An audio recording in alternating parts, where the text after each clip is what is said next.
Purple Daily is daily Vikings entertainment. We just want the Vikings to win a Super Bowl before we die. I will ride with this group. Seriously, man. Please. And away we go. All right, Purple Daily on Draft every Monday right here on the Purple Daily YouTube feed and podcast feeds. Declan Goff, Miles Gorham, Tyler Forness. You can find Purple Daily on Draft every Monday right here, where we kind of take things that have happened in the draft from the Kwesi era, from the Vikings era. We spin it into a full conversation throughout the year. Earlier today on Purple Daily, on the full show edition, Judd gave under the radar players. So we're going to kind of take that and also push that rock up the hill with roster bubble guys. Now we'll probably talk about some of the same guys Judd discussed, maybe add a couple new guys into the conversation. We'll also get Forno's thoughts on the JJ McCarthy potential holdout thing. We'll get into that later on the show. I know you wrote about it, Forno. But let's start here, dudes. Let's start with roster bubble guys. Who are guys in your? Who are some guys who are entering training camp here who are on the roster bubble? Judd gave a list and names. We'll have some overlap, but Forno, who is at least one guy for you that stands out as probably on the outside looking in to make the 53-man roster in 2024? I'll give this caveat because we really don't know 100% how the NFL is going to handle this new kickoff rule. But based on my understanding of what the kickoff rule is going to be and how it's going to be utilized by the returner, I think Kene Nwangwu was firmly on the roster bubble. And it's really frustrating because one of the better kick returners in the entire National Football League. But you're looking at a different style of kick return where this is going to feel more like a wide zone play, where it's going to be that style of blocking, and you're going to have to be able to really see and react in a different facet than you would have with everybody running downhill at you. So because Nwangwu struggles massively seeing in zone concepts, which is one of the main reasons why he isn't getting on the field as a running back, I wonder if they're going to want to keep him for this kickoff, because you're going to completely shift how you have to see the field, how it's blocked, and how you attack. I'm genuinely concerned that he's just not going to be good enough in some of those facets, because I think the wide zone concepts are going to translate one-to-one to how this new kickoff rule is going to be applied. And if that's the case, I think he needs to be worried for a roster spot, because I don't think you keep him. And you could put Ty Chandler back there, where Chandler is much more capable as far as vision. He's better in gap concepts because his vision is a little inconsistent, but he's better, and he also has better burst and better long speed.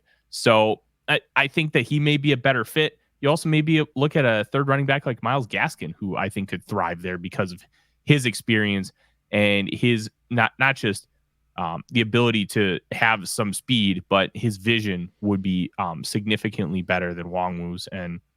But that's also the caveat. We just don't know how the NFL is going to handle this. I found it interesting that Andy Herman, who hosts the Pack a Day podcast, was at Packers minicamp, and he said that they were practicing squib kicks. So the idea is the ball has to hit for the first time between the 20 and the goal line. Yep. Once it hits the defenders, the kicking team, they can move. So if that ball hits at like the 18-yard line and then just shoots straight up, it's a free ball. Yeah. So a squib, like a stylized squib kick, might be your best bet. You can't let the ball, you can't take a touchback unless the ball like rolls into the end zone. So if on a squib kick, if you let it roll into the end zone, you take a touchback and it's to the 20. Otherwise, it's to the 35. Mm-hmm. So there's so many little intricacies here that I just find fascinating, and I worry about Nwangwu's roster spot for those reasons. So let me spin it in a different way at the special teams. Does this give someone, Miles, like Lewis Cine, a chance to make the roster if he's like going to be this ace special teamer? And this maybe applies to so many different players, not just Lewis Cine, who clearly is on the outside looking in to make the roster. But if there are squib kick things, if there's weird unorthodox ways that we have to look at the entire landscape of how the NFL has changed its kick return thing, which I'm actually just super excited to see. It's actually probably going to make preseason football more interesting for the first time in a long time. I mean, are there other guys here too that are probably who weren't, guys that could make the 53, but all of a sudden with the new kickoff rules and new special teams rules, could they emerge as players that could make this roster? I mean, I kind of think it just goes back to a little bit more of like where the old school, where guys make the roster like a Najee Thompson last year, who are specifically for special teams. They're not guys you view as like depth at their current position. They're just guys who like what was it Heath Farwell, like that type, those types of guys. Like those are the types of guys that you would hope make the bottom part of your roster. Like you navigate and maybe hold like 3 or 4 roster spots specifically for those types of players. Now, if they can be better backups, that's obviously like ideal. But like a Najee Thompson was not somebody you wanted in the game at cornerback last year. And I don't even think they had positioned him to even be an emergency. Like maybe I don't even know if they would have put him in the game at any point. He played one snap, and I think it was like a Hail Mary type play. Sure. Okay. That makes sense. Right. But like you were not trying to put him in the game almost under any circumstance on defense. Marcus Sherrills to a degree had a little bit of that as well. So I think you're looking at guys like again, you want them to be depth pieces, but like a Brian Asamoah with his explosiveness, and then Lewis Cine, Andrew Booth Jr., like if those guys are going to make the team, it's got to be on special teams because you know that they're not really going to be counted on defense. So they have to make it on special teams. And I think at least with their explosion and their athleticism, those guys are built at least on paper to be good on special teams. Now, this doesn't mean they're going to be good. To be good on special teams, you have to have a lot of like want to, and it's hard for guys that probably have never done that before to like want to do it. But it can become a job and a lifestyle for people in the NFL to stick. We saw, like I said, we saw with Marcus Sherrills. If those guys can kind of cling on to that, like really get with Matt Daniels and really work with him about like where they can really excel, it's an opportunity to make the roster. Like, especially for those guys who are on the fringe. They're young, but they're still on the fringe to make the roster because they haven't shown enough their first 2 years to like warrant being on the roster for their defensive play ability. So those would be the guys and I think Kene Nwangwu on offense is another one of those guys too. He needs to be a special teams ace, not just as a returner, but on other facets of special teams. Like the return aspect is a great way to make the roster for him. And I kind of disagree with you, Forno, on like, I think from where you catch the ball, there's a lot more room to see the field when you're seeing it in front of you than like when you're from the backfield and trying to run a stretch zone play, an outside zone play. There's like it's more of a condensed space, right? When you're doing it from offense than from special teams. When you do it from special teams, you have a lot more room to see it and how it develops. So the way you're viewing the field is a lot easier because it gives you more leeway, gives you more opportunity to make a move, but you want it to be more of a one-cut type of move rather than a dance. And like punt return is way different than kick return in that way. You have a little bit more room to like dance and make guys miss. Whereas like on kick return, it's like a one cut and go. You find that gap and gotta go. And there's not really many opportunities for cutbacks as often. So I think there's a little bit more room for him to be still like a really good returner in that way. Now the new rules might impact him a little bit. We'll see, but I think he'd be the guy that I would bet on to win that job. But if he can't be good in other facets of special teams, it'll be harder for him to make the roster because if guys like Ty Chandler, who you know are going to be your backup running back, if he's better on other facets of special teams than Kene Nwangwu, then why keep him just because he's a kick returner if Ty Chandler can potentially handle some of those duties too? So I think there's a lot of that goes into there. Like it's not just one special teams roster spot guys are competing for. They're competing for multiple. You have to be able to play 3 to 4 of them, like, and do it well and be consistent. And I think that's why Najee Thompson last year made the roster because it wasn't just punt return or punt team he was good at. He was good at kickoff. He was good at all of it. So it's all about being, a well-rounded special teams player. I played a lot of special teams in college, so I kind of had to. That's like what I had to do to really get on the field besides rotate on offense a little bit. So there was a lot of that you had to be like good at. You had to really get with your special teams coaches to truly understand what they want out of you in those roles. Is there something with, you guys mentioned the athleticism and, explosiveness to a special team, so you got to be quick to get to the ball. And with this new rule of ball's got to land in a certain spot before even the defensive team can start gunning and going at you. Are we looking at like athletic guys that probably profile for that, Forno? I know, Miles, you played some special teams, so maybe you could also speak on it too, but are you looking at like the athletic, high explosive guys who can, I know this is going to sound really dumb and really nerdy, but just that have a lot of better straight line speed so they can get down and try to cover the dude? Like what is the type of player that maybe profiles for this new type of special teams system? So it's a combination. At the end of the day, you still want to have as many athletic guys on the field as you can. But with special teams, you got to want it.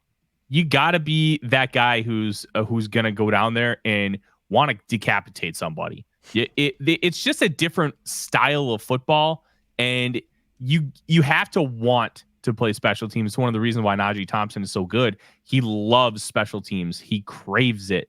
It's the one thing that really drives him to be a great football player, is because he loves playing special teams. Some guys see special teams as a demotion.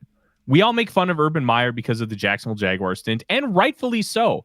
But the one thing, and we saw this because I'm a huge Florida Gator fan, when he was at Florida, it was a battle to play special teams. Everybody wanted to play special teams. You had starters like first and second round wide receivers playing punt gunner. You had like starting defensive linemen who would go in the top 50 playing on kickoff. Everybody wanted to play special teams. It was a fight. That kind of culture for special teams is great because it breeds competition and guys want to do it. And to me, that's the biggest thing. You have to want it. It's less grimy than it was like 20 years ago when you had guys like Bill Bates, Travis Jervey. One of my favorite Vikings of all time, Harold Morrow, was great on special teams back in the late 90s, early 2000s. But there has to be that mentality. And if you have the athleticism to pair with it, it just makes it all the better. So you don't have to just put hyper athletes there. It's a very odd, like almost like a sub sandwich. You got to build it. You got to build it right, but it's not going to have the same ingredients every single time. It's what you have. You make the absolute best with it. What I will say, I was going to say, I will say with like the rules of like less impact that they're trying to take away from special teams, you will need guys that have a little bit more straight line speed. Like we used to see guys like, and Everson Griffin was like an out of the box type of player playing special teams, but like that's what, like, you love that size, that athleticism and speed. Like I think Brian Asamoah was a perfect special teams type of like build. He's a big, stout, like, but he's athletic, super athletic, super fast. But he's also got that linebacker mentality. That's why linebackers and running backs, they're like psychopaths, right? Like, only psychopaths want to play those positions because of all the hitting and contact you're taking, whether you're giving it or taking, like a little bit of both from both positions. Like that's why those guys can be really good. Safety also too. Like those guys like to hit, or like, they like the contact. And I think that in itself takes a special breed of person to want to do that. And that's why those positions are so like, you have a lot of those guys that play them and they play them well. And that's why I think like in this types of new format, you're probably going to want a little bit more speed. You're going to need less big body dudes running down on special teams because you need them to get there quicker. And so if you don't want like sometimes you'd see like D linemen or even some offensive linemen on some of these, especially like kick return, you would see them in like the wedge blocks and things like that. Obviously they don't have wedge blocks anymore. So you're not going to see those bigger guys. So you kind of want guys that have a little bit of size, but they also have the athleticism to make up for it. So you want to like that perfect combination, right? That's why I think Asamoah and Cine and those kinds of guys are like good combinations because they're athletic, but they're also big. And again, they should want to like hitting. At least they seem to want to like hitting. So special teams is a good way to get that frustration out too. So I don't know. That's why I think speed's a big one for a lot of what we're going to see in the new special teams formats. So counterpoint here, is speed really as important here? Because you're already lining up at the 40-yard line. You don't have to build up momentum speed. And I feel like it's going to be more about gap control than it is going to be about trying to sprint and chase. So 100%. I'm wondering how much that speed element is really going to come into play here. Obviously, you want guys who can tackle. You want guys who are really disciplined. But is being a hyper athlete going to be as important as it maybe was 2 years ago? Well, you're not getting the like running start you needed though, that you were getting before too. So that like you have to get that stop start ability like there. So you have to make up for the lack of runway to run. I know, like you said, it's the less distance, but you still want guys that have like a good burst, that 10-yard burst that can get to their gaps quicker. Because if you have guys that can't get to their gaps quickly enough, then they're going to lose that rep every time. So there is, I think, to your point, like, yes, there's a give and take. So it is the right combination of guys, but I think you're going to see less big body guys because of that. Because you still need that like speed, that initial off the line speed to make up and get to those gaps quickly because of like the less collision. So you still need guys that can make up the speed to try to get a guy like a Kene Nwangwu who's runs a low 4.3 type 40. So you still need that. But yes, to your point, it probably isn't quite as necessary, but I still think you need it to a degree to make up for the lack of runway that you get. So is someone like, when you say the straight line speed and gap control and all that fun stuff, is someone like Andre Carter too big? Like he's 6'6", 256. Now I look at that as just like a freak athletic specimen, and he is. Obviously he is. He had a great career at Army. He had to kind of retool his entire training and body to fit what happens in the NFL versus being in the Army. Is that someone that could make hay on special teams, or is that someone that probably would be, we're talking about roster bubble guys, but on the outside of even being maybe a special teams like ace? I just look at an athletic dude and I just assume, I guess, he could be really good on these type of new kickoffs and special teams. No, I think he can absolutely be included in that group. Yep. And as much as we talk about, hey, running backs and safeties and linebackers, you only have so many of those guys on the roster. So you have to have other positions contribute. And I think that fourth or fifth edge rusher, both of them are probably going to be contributing on these special teams units. And when you have that kind of a length and the guys who are going to be blocking you, and I'm really intrigued to see if teams will start rostering an extra offensive lineman for these kickoffs. So like your 9th and 10th offensive lineman, and you try to really drive some holes in these kickoff returns. And I'm wondering how that might be implemented. And this is why it's so fascinating, because roster construction could completely change. And we're in the process of waiting to kind of see how teams are going to approach this. And I think having a couple of edge rushers who have that kind of athleticism. Now, Andre Carter's athleticism is excellent. It's above excellent. His issue is core strength and being able to utilize it.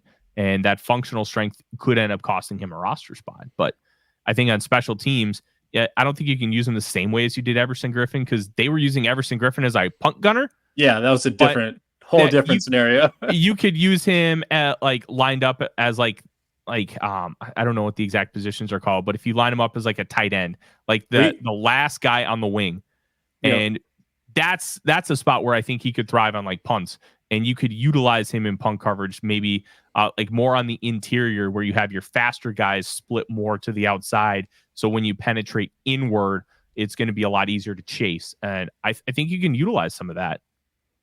Yep, I agree. I was going to say like on kickoff too. Like, so we counted off out to in on each side on kickoff.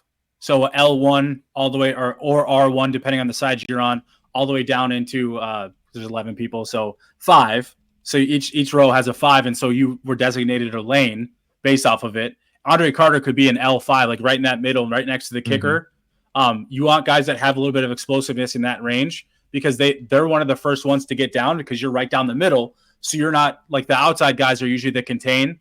Well, either the 1 or the 2 on the outside are usually contain guys. So they kind of flow back a little bit and make sure if they break through, you have a last line of defense, because you don't want to rely on your kicker to be your last line of defense. Yeah. That's like an emergency. Like your kicker is oh God, we all got beat. That's the last guy that's available to try to make a play. But you usually want a guy that can kind of trail behind it. But like those L5s, L4s are usually guys that are right up the middle. They're kind of your psychopaths. They're like, go attack ball, go see ball, go get ball in your lane, in the middle of your lanes. And they usually are the ones that have the biggest impacts. So I could see him being that type of player because of his athleticism and speed and size. Because like you said, playing an edge rush, especially in Brian Flores' defense, playing an edge rusher, you need to have athleticism, because you're going to have to work in space. You're going to have to work in you're really going to have to work in against the pass and in coverage too. So having that, it's a good way to like continue to work on that athleticism, working on special teams of some of those ranges. So I could see Andre Carter being pretty good in special teams in those ranges too. So fun fact, I've been watching some old Vikings games, and right now I'm watching the infamous Doug Bryan game where he missed the 2 extra points in 2002. And is that against the Jaguars? No, that's not the Jaguars. Bills. The Bills. Yeah. And I bring that up because the Vikings did allow a kick return touchdown in this game, and they referenced something that Deion Sanders made during their pregame show, was that if you're a return man and you see the kicker's eyes, it's over. And I thought that line really emphasized Miles' point of like utilizing the contain and making sure your kicker is in that last line of defense, because unless your kicker's Brian Moorman, like you're done. It's over. So let's transition to some of the defensive stuff too, because we just spent 20 minutes on special teams, which is great, and I'm excited. And like I love that. Kevin Fielder. Yeah, it was great. We just spent 20 minutes talking about roster bubble guys and what special teams is going to look like. And I don't even know if they're even going to show a lot of things at like these training camp practices, because it does feel like a very secretive type of stuff. And even in the preseason games, we said there might be teases of it, but this just might be something that every team's going to like hold in their pocket for till the game. Real quick on that, Declan, they'll show like the containments and what guys' roles and responsibilities are. But to your point, they probably won't show a lot of where we plan on kicking the ball, how we plan on kicking the ball, because it is a different strategy. Like Forno was saying, it's not just to go kick the ball deep, go get him. It's a little bit more. There's more of a strategy there.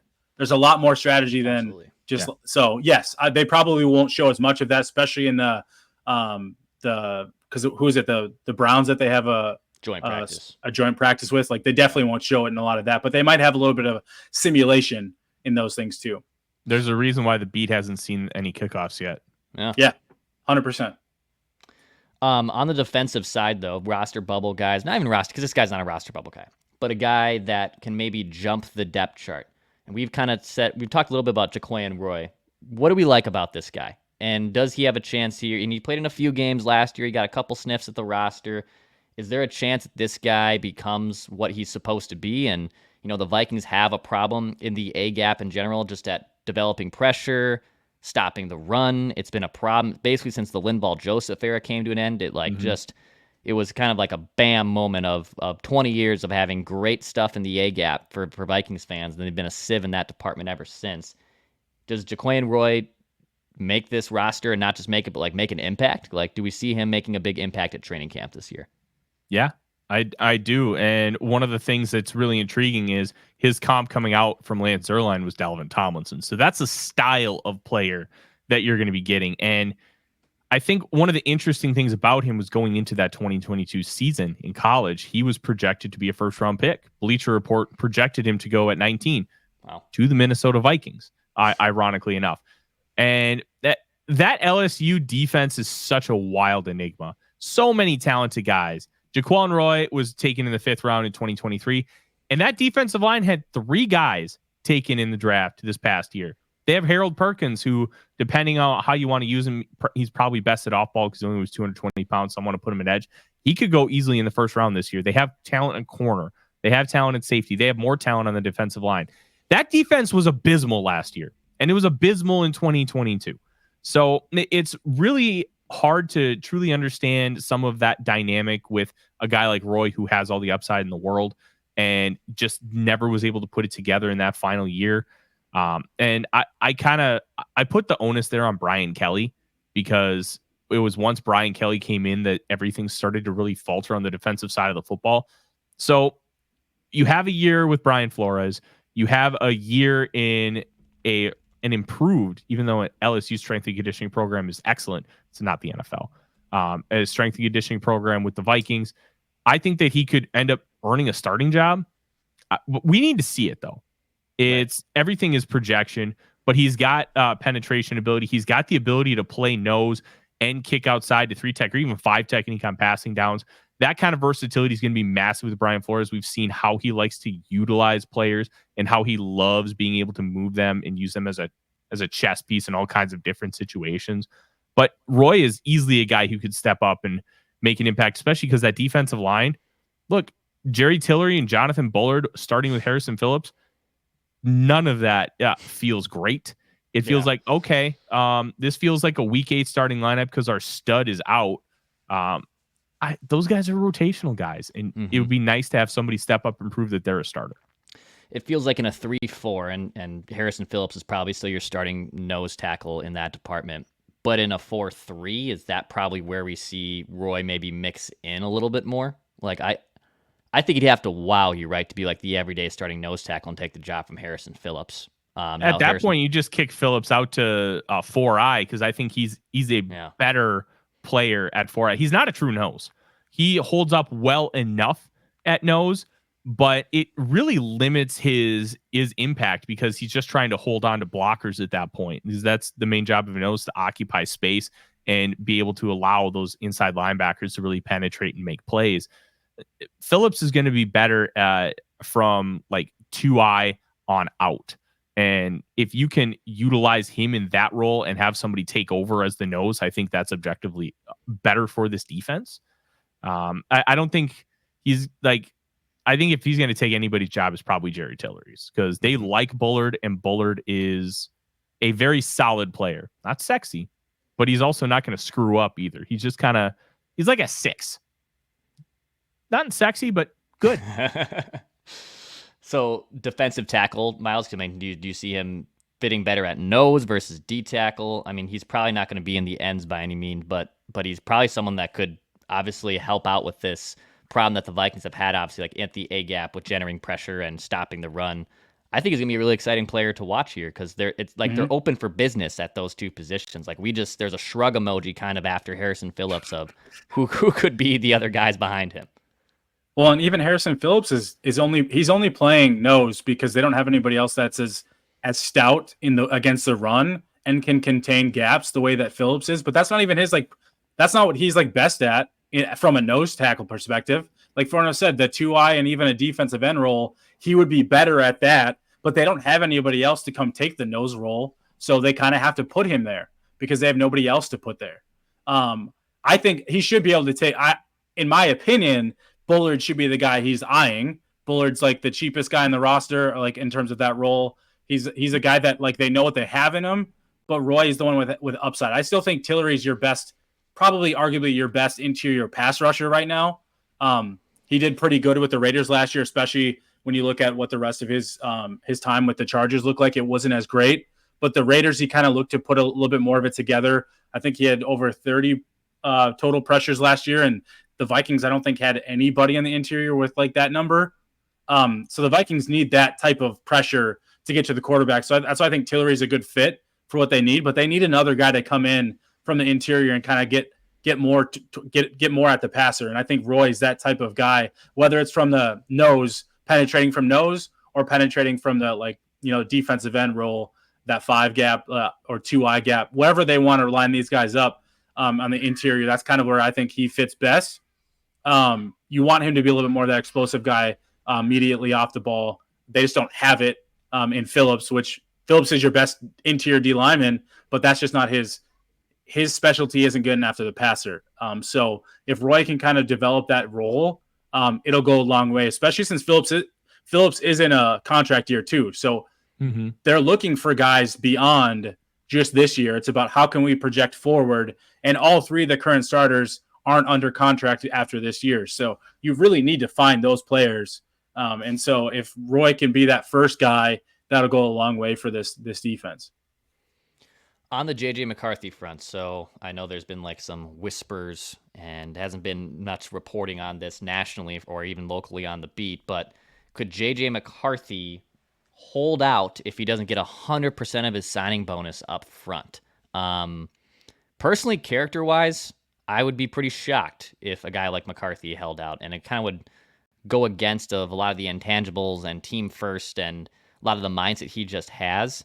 I mean, Forno, I know you wrote about this a little bit. Do you see this becoming an issue? And also, the Vikings have never paid that up front at 100% before, right? At least for a rookie contract.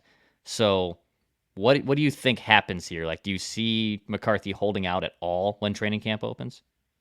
If we're 2 days before report day at training camp and he doesn't have a contract, I'll be concerned. Until then, no. The Wilfs may not have paid it, but there's caveats. There's always caveats and context that you need to factor in. They've never drafted a quarterback in the top 10. They've only had, I think, their last top 10 pick, I believe, was Anthony Barr. They haven't been picking that high. And because you haven't picked that high, it's a lot harder to run into these situations, because these situations have really been percolating since the new CBA was ratified in 2020.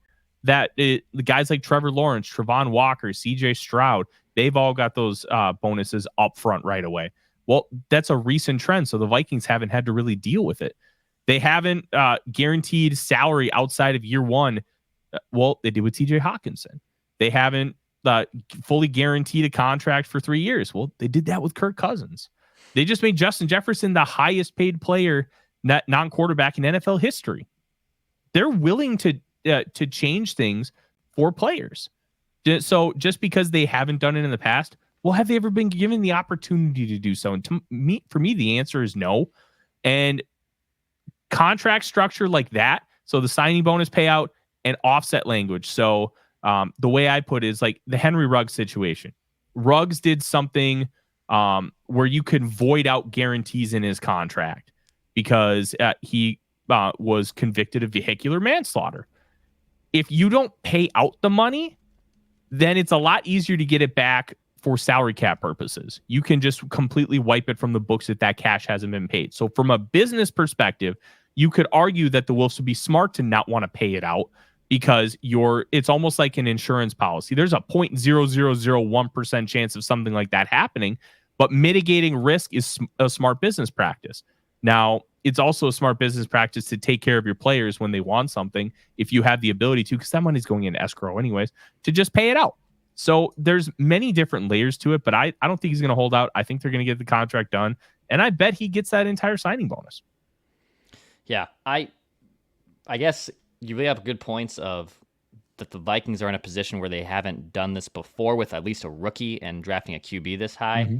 I think it would put a sour taste in a lot of fans' mouths if like the rookie quarterback is holding out for dough, right? Like I think it's just natural to be overreactive and be like concerned if that happens. Like I would be concerned if I was a Vikings fan and that was happening. Yeah, I think it's just, this is peak offseason baloney. Now, could it be a thing? Who knows? The guy who put it out there has been right on quite a few things since free agency began. But that doesn't mean it's going to happen. That doesn't mean it's going to be a thing. So just stay patient. There are quite a few draft picks that don't have their contracts yet. Yeah, him and Dallas Turner are still unsigned, right? I believe those are the last two? Yeah, they're the last two. So those will probably get done as well. Purple Daily on Draft every Monday right here on the Purple Daily YouTube channel. We'll also break down, some UDFA stuff, some wide receiver 3 battles as those heat up too. So anything else you want us to talk about, hit us up on the comments section. You can reach out to us too on the Score North app, which is a central hub. But Purple Daily on Draft for Miles, Tyler, I'm Declan. Hit that subscribe button, hit the like button for daily Vikings entertainment.